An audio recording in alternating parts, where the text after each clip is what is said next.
स्वागत है आपका हमारे इस YouTube चैनल में। और आज के इस वीडियो में हम लोग पढ़ने वाले हैं क्लास 8 का चैप्टर 8 जिसका नाम है एक चर वाले रैखिक समीकरण। इसका एक्सरसाइज 8.2 का क्वेश्चन नंबर 9। तो इसके पहले क्वेश्चंस का वीडियो अगर आपने नहीं देखा तो लिंक डिस्क्रिप्शन में दिया गया है, वीडियो जरूर देख ले। और अगर इस चैनल पर नए हैं तो इस चैनल को सब्सक्राइब करें और बेल आइकन को प्रेस करें ताकि हर आने वाली नई वीडियो सबसे पहले आप तक पहुँच जाए। तो देखिए क्वेश्चन नंबर 9 क्या है, आयताकार विद्यालय परिसर की लंबाई और चौड़ाई का अनुपात 5:3 है। विद्यालय परिसर के चारों ओर बांस का घेरा लगाने में 15 रुपये प्रति मीटर की दर से कुल 4,800 रुपये खर्च हुए। तो विद्यालय परिसर की लंबाई तथा चौड़ाई ज्ञात कीजिए। तो देखिए यहाँ पे हमें क्या दिया है, लंबाई और चौड़ाई का अनुपात दिया है और क्या दिया है कि 1 मीटर घेरा लगाने का खर्चा दिया है और कुल खर्चा दिया है। तो देखिए हम लोग सबसे पहले क्या करते हैं, लंबाई और चौड़ाई को मान लेते हैं। तो लिखेंगे माना लंबाई बराबर, तो देखिए लंबाई को क्या मानेंगे, ये जो अनुपात दिया 5:3, ये 5 किसके लिए, लंबाई के लिए, यानी कि इसको क्या मानेंगे, लंबाई को 5x। फिर चौड़ाई बराबर, तो चौड़ाई को हम लोग क्या मान लेंगे 3x। ठीक है, अब क्या दिया है देखिए 15 रुपये प्रति मीटर की दर से, यानी कि क्या है, प्रति मीटर घेरा लगाने का खर्च। तो देखिए प्रति मीटर घेरा लगाने का खर्च कितना है, 15 रुपया। ठीक है, अब घेरा लगाने का कुल खर्च, तो देखिए घेरा लगाने का कुल खर्च कितना दिया है, 4,800 रुपया। तो देखिए घेरा कहाँ पे लगाया जाता है, पूरे बाउंड्री पे। तो पूरे बाउंड्री पे घेरा लगाने का खर्च दिया है 4,800 रुपया और 1 मीटर पे घेरा लगाने का खर्च दिया है 15 रुपया। तो इससे हम लोग क्या निकालेंगे, परिमाप। तो लिखेंगे परिमाप बराबर, तो परिमाप बराबर क्या हो जाएगा, कुल घेरे का जो खर्च है यानी कि 4,800, उसको भाग करेंगे 1 मीटर घेरा लगाने का खर्च। तो 1 मीटर का कितना है, 15। ठीक है, अब ये दोनों को काटते हैं, 3 से भी कटेगा 5 से भी कटेगा, तो हम लोग 3 से काटते हैं, 3 × 5 = 15, 3 एकम 3, 4 से 3 गया तो 1 और 8 18, तो 3 × 6 = 18, फिर ये 2 0, फिर 5 से काटते हैं, 5 एकम 5, 5 दिया 15, 16 से 15 गया तो 1 और ये 0 10, तो 5 दूनी 10 और ये 0। तो परिमाप कितना आया, 320 मीटर आया।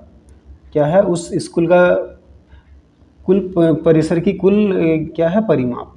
तो अब लिखते हैं आयत का परिमाप बराबर, तो देखिए आयत का परिमाप क्या होता है, 2 गुना लंबाई जोड़ चौड़ाई। ठीक है, तो आयत का परिमाप की जगह अब हम लोग क्या लिखेंगे, 320 बराबर 2 के जगह 2 लिखेंगे, गुना लंबाई की जगह क्या लिखेंगे, लंबाई की जगह लिखना है 5x प्लस चौड़ाई की जगह क्या लिखना है 3x।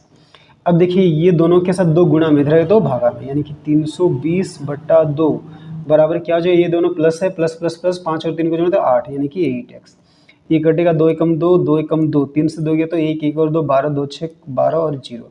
अब देखिए x के साथ 8 गुना में, इधर है तो भागा में, तो x बराबर क्या हो जाएगा, 160/8। तो ये कटेगा 8 एकम 8, 8 दूनी 16 और ये 0, यानी कि x का मान कितना आया, 20। तो अब हम लोग लिखते हैं इसीलिए लंबाई बराबर,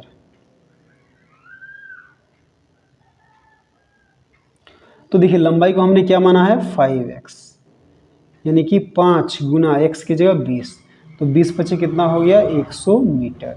तो ये हुआ हमारा एक आंसर। अब क्या है चौड़ाई, तो चौड़ाई को हमने क्या माना है, चौड़ाई बराबर है 3x, यानी कि 3 गुना 20, यानी कि 20 या 60 मीटर। तो ये हो गया हमारा दूसरा आंसर।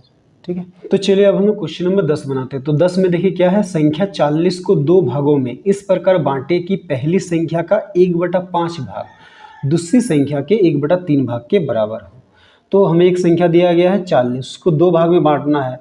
तो पहला भाग कितना और दूसरा भाग में क्या अंतर है, मतलब क्या संबंध है कि पहला भाग का 1/5 भाग और दूसरी संख्या के 1/3 भाग के बराबर होना चाहिए।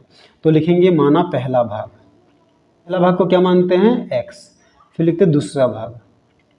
तो दूसरा भाग को हम लोग क्या मानेंगे, देखिए 40 को 2 भाग में बांटना है, तो पहला अगर x बंट गया तो दूसरा क्या होगा 40 - x। अब लिखते हैं प्रश्न से।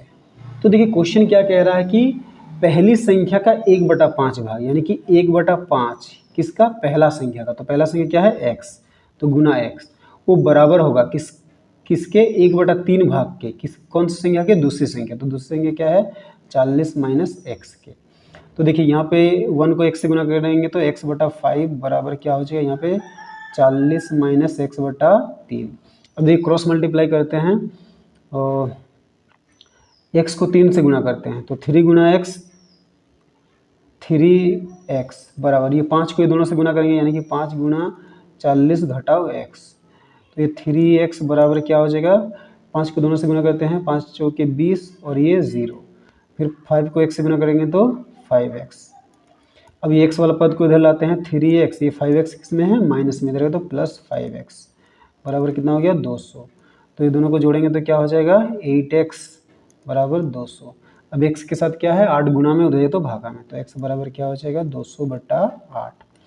ये कटेगा, देखिए 2 चौके 8, 2 एकम 2, 0 0, फिर 2 दूनी 4, 2 पछे 10, 0, फिर 2 एकम 2, 2 25 में 100, यानी कि x कितना आया, 25।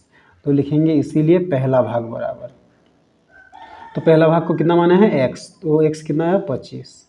और दूसरा भाग, तो दूसरा भाग क्या है, 40 माइनस x, यानी कि 40 घटाओ 25, तो कितना आया, 15। ठीक है, तो अब यहाँ पे लिख देते हैं, इसीलिए दोनों भाग बराबर।